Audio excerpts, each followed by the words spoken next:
어제 우리 확인했던 말씀인 창세기 11장 31절부터 12장 3절까지 말씀을 교독하겠습니다. 창세기 11장 31절은 우리 구약성경 14쪽 가량에 있습니다. 제가 31절 먼저 읽겠습니다. 데라가 그 아들 아브람과 하란의 아들인 그의 손자 롯과 그의 며느리 아브람의 아내 사레를 데리고 갈대아인의 우르를 떠나 가나안 땅으로 가고자 하더니 하란에 이르러 거기 거류하였으며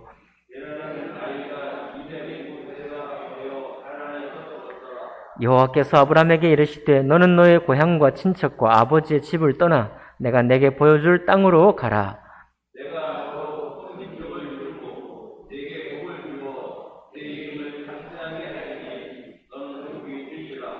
같이 읽습니다. 너를 축복하는 자에게는 내가 복을 내리고 너를 저주하는 자에게는 내가 저주하리니 땅의 모든 족속이 너로 말미암아 복을 얻을 것이라 하신지라. 아멘. 우리가 어제 말씀을 본 것처럼요, 데라가 가나안 땅으로 가고자 하는 소망을 품었습니다. 하나님이 부르신 게 아니라 데라가 먼저 가나안 땅에 가고자 했어요. 사실은 데라가 가나안 땅으로 가야 할 특별한 이유는 없습니다. 왜냐하면 보름달, 초승달 지역이라 그래가지고 갈대아 우르부터 하란과 가나안 땅은 비옥한 땅이에요.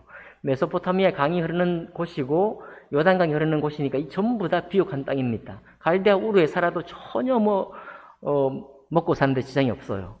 그럼에도 불구하고 이 초승달 지역, 거기 살아도 괜찮은데 어떤 이유인지 우리는 알 수 없지만 데라가 가나안 땅으로 가야 되겠다는 마음을 품었다는 것입니다. 근데 그 아들이었던 아브람에게 아버지가 가나안 땅으로 가고자 했을 때 특별히 아브람에게 나타나셔서 아브람을 부르셨어요. 부르시고는 언약을 맺으시잖아요.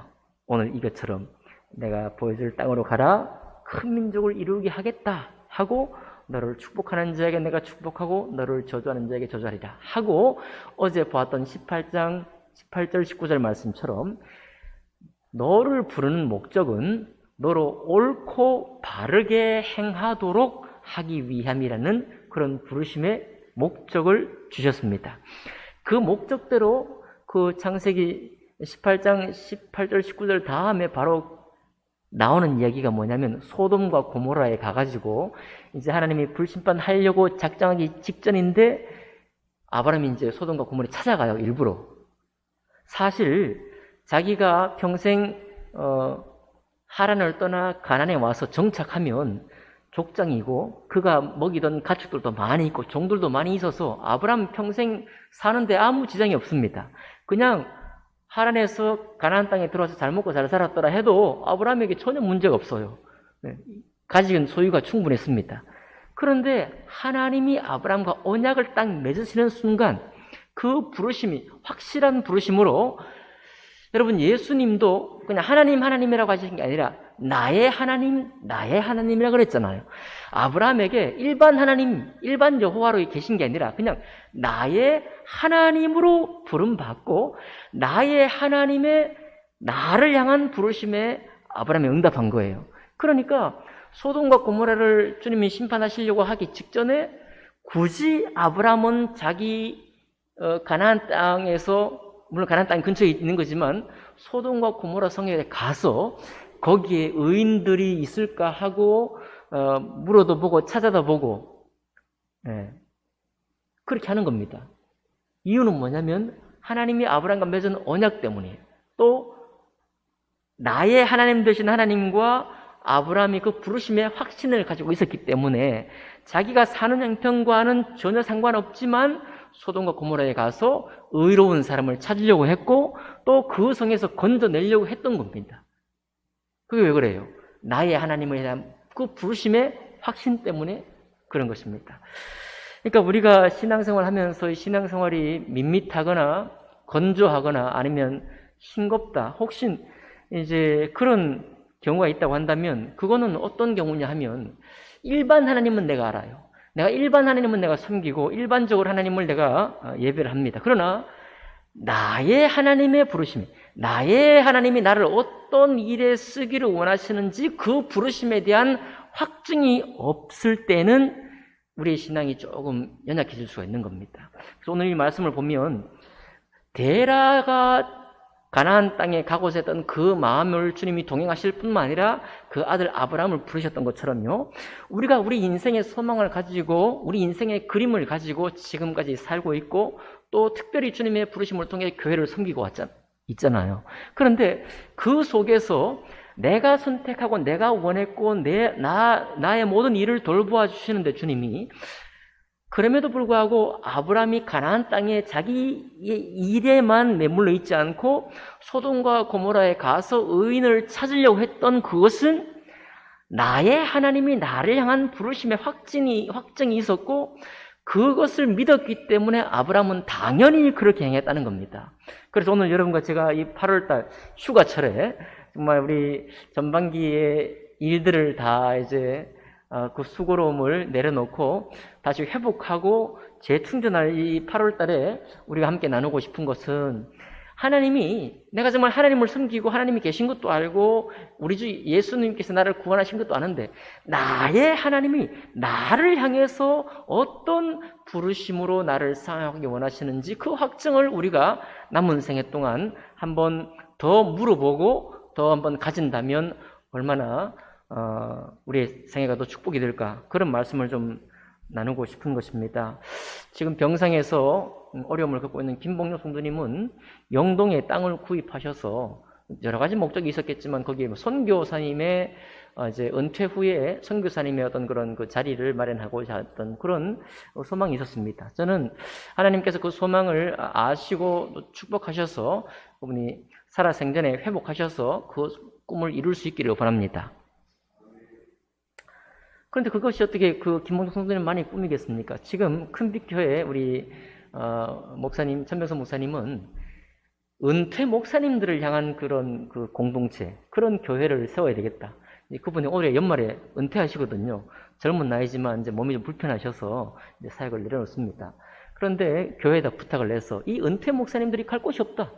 여러분, 일반 기성교회들은 은퇴 목사님들을 향한 뭐 노후 준비도 하고 연금도 들어놨기 때문에 어느 정도 보장이 되어 있습니다. 성취면 아무것도 보장이 안 돼요. 게다가 이제 은퇴할 때 우리 각 교회들마다 경제도 힘들고 하니까 되게 잘 못 해드립니다.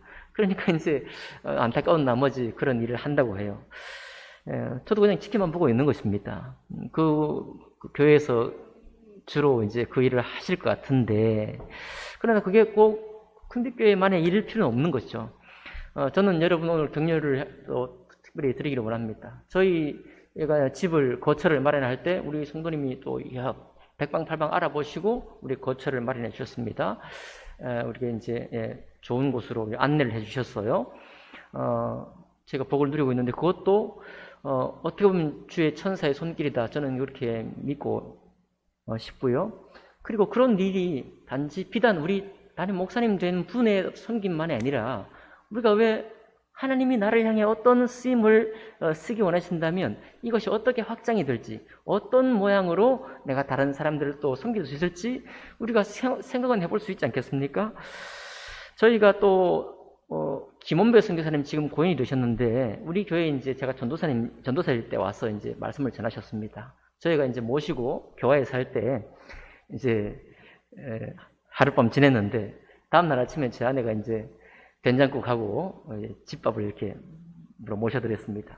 잠자리는 좀 불편하셨겠지만 그걸 보면서 또 선교사님들을 보면 제가 좀 또 오늘 또 우리 다 저를 아시는 분들이기 때문에 제가 가지고 있는 품고 있는 비전을 또 한번 나누겠습니다. 저는 우리 전국 친교회를 유치하고 싶은 그런 것도 물론 여러분이 다 공개했고 이제 기도 제목이 있지만 저는 정말 선교사님들을 선교대회, 선교사님들 정말 위로하고 저들의 선교 보고도 들을 뿐만 아니라 그들의 애환을 나누면서 저들 정말 격려하고 싶은 그런 마음이 있습니다. 언제가 될지 모르겠어요. 또 제가 할 수 있을지 모르겠습니다. 그러나 그런 품은 마음은 있어요. 저는 늘 선교하기를 원하고 선교사님들을 존중히 여기길 원합니다. 그분들도 노후는 전혀 없죠. 어쨌든 그런 마음을 품고 있는데 이제 여기에 정말 교회를 매주일마다 우리 음식으로 섬기고 돕고 정말 너무 감사하고요. 또 역시 천사의 손길처럼 우리가 정말 잘 먹고 잘 복을 누리고 있습니다. 근데 제가 이제 이 말씀 준비하면서 혼자 생각이 뭐냐면, 요즘은 선교사님들 왔을 때 정말 좋은 걸 대접해드려요. 좋은 음식점에서 다 대접해드립니다. 근데 그냥 제 생각이니까요. 정말 저분들이 그 땅에, 이방 땅에 가서 음식에 적응을 하느라고 이미 다 적응이 됐겠지만, 저들을 향한 격려가 혹시라도, 우리는 이제 다 대접을 하지만요, 어릴 적 부모님이 끓여줬던 그런 거, 집밥 같은 거, 그런 것들을 혹시라도 한번 먹으면서 속으로 눈물을 왈칵 쏟을 때가 있지 않을까. 나의 같진 않겠지만 어머니의 손길 같은 그런 것을 통해서, 그런 작은 것을 통해서라도 저분들이 굉장히 선교의 어떤 위로를 받지 않을까, 그런 생각도 해보는 겁니다. 우리가 이 교회를 섬기고 성도들을 섬기고 있는데요, 이 모든 섬김이 우리가 지금 섬기고 있는 그 분량을 충분히 우리가 복을 누리고 있는데, 이것이 나의 하나님이 나를 향해 어떤 것을 주시고 내가 거기에 확증을 가지게 된다면, 특별한 어떤 쓰임새로, 특별한 하나의 손길로 하나님께서 쓰실 수 있다라는 생각을 해보는 것입니다. 우리 청년들이 지금 찬양대로 섬기고 있잖아요. 저들을 우리가 대학에 보낸 것도 아니고 자기들이 실용음악과에 가서 이제 배우고 지금 찬양대로 섬기고 있습니다. 복되죠? 우리 교회를 잘 섬기고 있는데, 저는 이들도 마찬가지입니다. 무디 목사님이 전 세계를 향해 이제 메시지를 전하고 수천 명, 수백 명, 만 명에 대한 사람들이 주님 복음을 들을 때, 그때 함께 동역했던 사람이 누구냐면 생키라는 사람이에요. 생키. 이 생키가 누구냐면, 무디가 말씀 전하기 전에 찬양으로 성령의 감동이 되게 하고, 모든 야외 현장에, 그때는 야외니까요, 야외 천막 집회를 할 때 그 찬양으로 다 감동시키고 무디와 함께 동역했거든요. 왜 우리 젊은이들이 이 교회에서 우리 예배를 섬기는 것도 복되지만 그것만의 자기 부르심이 끝나지 않겠죠. 기대감이 있는 것입니다. 저들 마음속에 하나님이, 목사님과 우리 교회를 섬긴다는 것도 의식이 있지만, 나의 하나님이 내 인생에 내가 정말 이 부르심의 확증을 가지고 섬길 어떤 사역을 나에게 주기를 원하지 않을까라는 생각을 해보게 된다면, 그들도 사역의 지경이에요. 목사로서 꼭 이렇게 말씀 전하는 사역자만이 아니라 그의 섬김을 통해서 막 그 가슴이 뜨거워질 것이라는 생각을 해봅니다.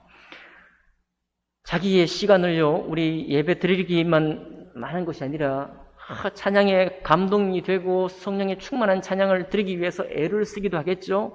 그리고 혹시라도 우리가 선교여행 갈 때 회사도 급하지만 성경의 시간을 빼가지고 기타 하나 들고 악기 하나 들고 따라갈 수도 있지 않겠습니까? 그렇게 된다는 것은 웬만해서는 안 되는 거죠. 무엇이 필요합니까? 나의 하나님이 나를 향한 어떤 특별한 부르심에 내가 순종했고 내가 확신을 했다라고 하는 그런 믿음의 은사가, 그런 믿음이 필요하지 않겠어요? 바로 아브라함이 오늘 그렇게 한 겁니다. 너를 불러 축복한 것은 그냥 너만 잘 되라고 하는 게 아니라, 너 옳고 바른 행실을 통해서 다른 많은 땅에, 이방 땅이든지 그 가나안 땅에 사는 사람들을 축복하기 위해서 내가 너를 불렀다고 하는 것을 아브라함이 가진 거예요. 그 마음에 품은 것입니다. 그러니까 자기 식솔들과 자기 족장들과 관계된 사람들만 다루는 것이 아니라 소돔과 고모라에 찾아가서 의인을 찾아보기도 하고 거기서 그 일을 감당했던 거죠. 우리 모두에게는 하나님이 분명히 나의 하나님으로 나타나기를 원하십니다. 일반 하나님이 아니요, 나의 하나님으로 나타나기 원하시고, 나의 성품과 내가 섬길 수 있는 가장 귀한 것을 통해서 정말 영광스러운 섬김으로, 내가 정말 주님을 만나기를 하는 과정에서 영광스럽게 주님을 섬길 수 있는, 억지로 하는 게 아니라, 남 눈 때문에 하는 게 아니라 내 마음에 자원하고 내가 그 부르심의 확신 가운데 섬길 수 있는 그런 것들을 주님께서는 주기를 원하신다는 생각을 합니다. 여러분도 그런 생각 혹시 하시나요? 네. 참 그렇게 된다면 우리가 하나님이 나를 이제 우리의 나이가 어떻게 되든지 간에 우리의 삶이 어떤 환경에 처해든지 간에 그것들을 속에서 하나님을 참 멋지고도 영광스럽게 섬길 수 있는 그런 우리의 신앙이 되지 않을까 그렇게 생각해 봅니다. 저는 최근에 우리 모든 성도님들 움직임들이 참 복되고요 아름답습니다. 제가 언제 오후 예배를 도전했더니 어제도 한 자매가 딱 도전을 받고 이렇게 참여를 했어요. 예. 우리가 세상에 관한 모든 지식에는 귀가 두꺼운 것이 좋습니다. 예. 웬만한 얘기를 들어도 거기에 안 넘어가는 게 좋아요. 그러나 하나님의 권면은 귀가 얇은 게 좋습니다. 하나님 말씀에 대해서는 귀가 얇은 게 좋아요. 우리 집사님들 여기 충성스럽게 늘 계십니다. 왜 계십니까? 예, 우리의 귀가 주님을 향해 늘 열려있기 때문에 그래요. 이 본이, 귀한 본이 우리 젊은 모든 우리 성도님들에게도 들어가기를 원하고요. 지금도 많은 각자의 도전들을 하고 있습니다. 마지막으로 하나만 더 한번 나눠보겠습니다. 우리 김전 집사님이 교회에 오셨습니다. 그래가지고 이제 리모델링도 도우시고 또 사택도 이렇게 정비해 주셔서 저희가 또 복을 누리고 있습니다. 아마도 우리 집사님이 이제 그렇게 섬기고 있는데 여기도 마찬가지입니다. 지금은 몸된 교회와 목사님을 섬긴다고 하는 모양이 있지만은 여전히 마찬가지예요. 선교지 또 국내 어떤 곳이든지 내게 주신 어떤 은사가 있어서 이것을 정말 나의 하나님이 나를 향한 혹시 어떤 이 일로 어떤 부르심이 있다고 한다면 특별한 어떤 섬김을 취할 수 있지 않겠습니까? 저는 뭘 이렇게 부담을 드리려고 하는 게 아니라 하나 예시를 든 것뿐이거든요. 아브라함을 하나님이 불러서 특별하게 나의 하나님에 대한 부르심에 순종한 자로서 믿음의 조상으로 살았던 것처럼 똑같이 우리 각자를 그렇게 부르기를 원하신다는 확신이 저에게 있습니다. 저에게 있어요. 우리 모두에게도 그런 하나님이 우리에게 그런 부르심을 주시리라고 믿습니다. 억지로 절대 아니고요. 사모하는 마음이 되고 자발적인 마음이 되고 기쁜 마음이 되어서 그런 섬김을 섬길 수 있는 그런 때가 오리라고 믿습니다. 저는 기대감이 너무 많아요. 제가 이제 사실 공부를 시작했는데 공부도 마찬가지입니다. 하나님이 혹시 저에게 공부를 연구하는 걸 통해 가지고 아직 저에게 남아있는 미션이 있습니까? 저에게 남아있는 사명이 있습니까? 라고 묻고 시작하니까요. 제 마음이 행복하고 배울수록 감사가 되고 기쁨이 넘칩니다. 어떻게 쓰임 받을지 모르지만 저는 그런 부분에 대해서 너무 기쁘고 감사해요. 그렇게 배울 수 있다는 사실에 너무 감사합니다. 우리에게는 이렇게 우리의 연륜이 더 쌓여가고 우리의 체력은 떨어지고 섬김의 힘도 나약해지고 있지만 우리의 정신 속에 성령께서 우리를 감동하시는 것은 절대로 늙지 않습니다. 절대로 늙지 않아요. 우리가 어떤 모양에 있든지 간에 그 부르심의 확신이 나에게 확신되면 우리 마음에 하나님이 새 힘을 공급해 주시거든요. 성령으로 새 힘을 공급해 주십니다. 우리가 그런 일들 속에서 어떤 그림이 될지 모르겠습니다. 어떤 부르심으로 여러분과 제가 응답할지 모르겠지만 확실한 건 오늘 이 말씀에 확실한 건 내가 선택하고 내 마음에 소원을 두고 데라가 움직였지만 아브라함에게 특별히 언약을 하시고 나의 하나님이 나를 부르신 그 소명을 딱 붙드는 순간 아브라함은 달랐다는 겁니다. 아브라함은 아브라함이 되지 않을 수가 없었고요. 그렇게 되는 것이 제가 일생의 영예였고 그에게 영광이었습니다. 온 모든 믿음의 세계 속에서 아브라함은 믿음의 조상이라고 지금까지도 칭송받고 그의 일대기를 보고 그가 믿음의 일거수일투족을 행했던 것을 다 배우면서 교훈받잖아요. 얼마나 위대한 그런 신앙입니까? 우리 모두에게 이와 같은 것을 사모하는 마음이 되어서 또 그런 확신의 부르심이 있어서 주님 걸 섬기되 더욱 영광스럽게 섬길 수 있는 여러분과 제가 되기를 원합니다. 오늘 8월 한 달 동안요, 우리가 휴가를 보내면서 또 재충전하는 과정에서 하나님, 이 재충전은 단지 8월에 올해 2022년도의 재충전만이 아니라 나의 남은 생애 동안 주님 앞에 신앙을 지금까지도 기쁘고 즐거웠지만은 나의 부르심을 원하시는 그 나의 하나님을 내가 만나서 주님 앞에 정말 영광스러운 그런 쓰임을 받는 내가 되기를 원합니다. 라고 구할 수 있고 또 그런 시간을 가질 수 있는 이 8월 한 달 되기를 주님 이름으로 축복합니다. 기도하겠습니다.